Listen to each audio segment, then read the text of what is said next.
All right. So Mike Reeves coming to you live here at Top Form Clifton Park. Actually not live. Was going to do a Facebook Live, but I'm recording this one for the YouTube video. And I'm going to start our series, educational series on speed development for youth athletes. I'm right here at Top Form Clifton Park, where I've been doing my strength and conditioning, operating out of here for the last 7.5 years. So it's going on my 8th year in Clifton Park, and I get a lot of athletes, male and female, coming to me to try and enhance speed. So I want to just kind of lay a framework, a foundation for us to talk about speed, and just kind of get you an idea of, what factors are involved, the youth developmental process, what your expectations can be, and some things like that. So, first of all, there are plenty of things that may be inhibiting speed. So when I get an athlete that comes in to me and they want to, meet and see if we can work together, one of the first, main goals is, get faster. And so when I do an assessment, I'm going to look for a number of different things that could be inhibiting their speed. Just get a good sense of the athlete and how they're moving, and sort of go from there. So, really there's not like a one-size-fits-all for a speed program. Like, I can't write the Mike Reeves speed program and just file people up and run them through that program. So I don't usually do the same thing for any two people. So, it really takes that trained eye to, investigate the athlete, kind of determine what factors are inhibiting speed, what qualities are inadequate to produce speed, and so kind of gel those together in a, kind of long-term approach, and then also with like a short-term approach that, I can fix these things really quick and that'll get them a lot better. And then over the long term, we need to do X, Y, and Z. So, that's sort of how I approach it. Many of the same, principles are threaded through these programs, but sometimes applied in different ways and at different times.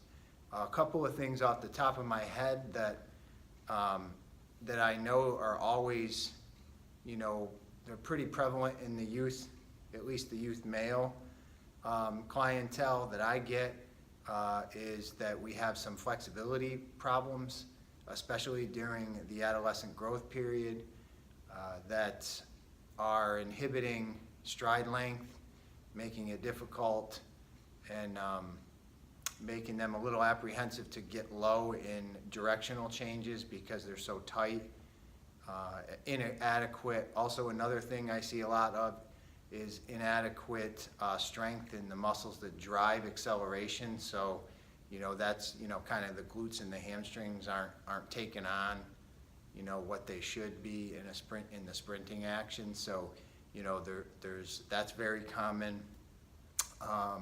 And also, weight transfer.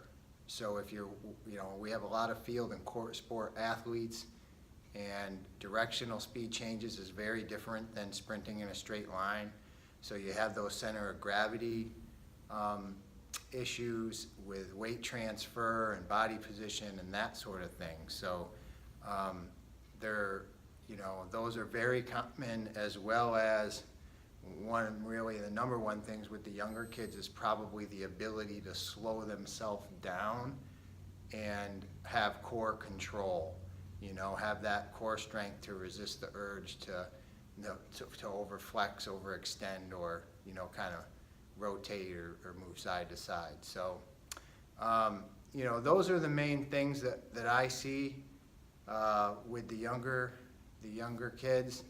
And just so that you understand, when you want speed training, it might not always look, a training session might not always look exactly like you would picture it. You might not always be doing agility drills and running.